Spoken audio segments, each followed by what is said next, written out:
జైలుకు పంపించడం, కమ్మిల మణి,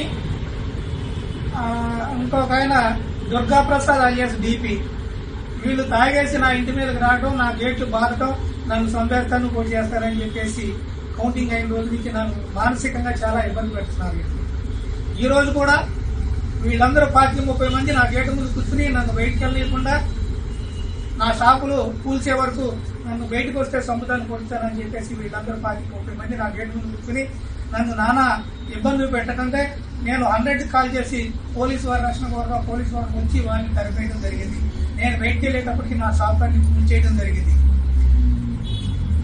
కావాలని చెప్పేసి మేము మా మిస్సెస్ వైఎస్ఆర్ పార్టీలో నా మిస్సెస్ గౌడ కార్పొరేషన్ డైరెక్టర్ గా ప్రజలకు సేవ చేసింది.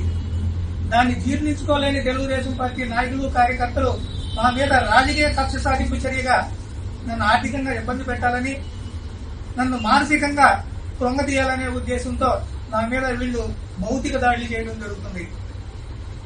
అయ్యా, నేను లోగడ వైఎస్ఆర్ పార్టీ అధికారంలో ఉన్నప్పుడు ఎలాంటి దాడులు గాని, ఆర్థికంగా ఎదటవాడిని ఇబ్బంది పెట్టడం గాని, ఎవరిని నేను ఎలాంటి ఇబ్బందులు గురి చేయాల, అవసరమైతే నా సహాయ సహకారాలు అందించాను. అంతో ఎంతో ఆర్థిక సహాయం కూడా అందించిన దాఖలాలు ఉన్నాయి. నేను ప్రజలకి వాటర్ ట్యాంకీ పెట్టి గత 8 సంవత్సరాల నుంచి మంచినీరు అందిస్తున్నాను. నేను ₹1 కూడా ఆశించకుండా. అంతేగాని నేను ఎవరిని కూడా రాజకీయ కక్షతో కానీ ఇంకొక విధంగా కానీ నేను ఎవరిని ఇబ్బంది పెట్టాల. అయ్యా, దయగల తమరు కలెక్టర్ గారికి ఒక విన్నపం, ఈ మీడియా ద్వారా కలెక్టర్ గారికి నాకు ఒక విన్నపం. అయ్యా, నాకు వీళ్ళ నుంచి ప్రాణరక్షణ కల్పించండి. కావాలని చెప్పేసి నన్ను ఇలా ఇబ్బందులు గురి చేస్తున్నారు. ఇదే సర్వే నెంబర్ లో ఇదే రోడ్డు వెంట సుమారుగా అటుపక్క ఇటుపక్క కానీ 30-40 షాపులు ఉన్నాయి. ఎవరిని ఎలాంటి ఇబ్బందులు గురి చేయాల, నన్నే కావాలని చెప్పేసి నా షాపులు మూడింటిని, అక్కడ ఆ చివరి 2 షాపులు, మళ్ళీ యువతలకు వచ్చి ఇంకొక షాపు, ప్రత్యేకించి నా 3 షాపులనే కూల్చేసి నన్ను ఆర్థికంగా ఇబ్బంది పెట్టి మానసికంగా నన్ను చేయాలని చూస్తున్నారు.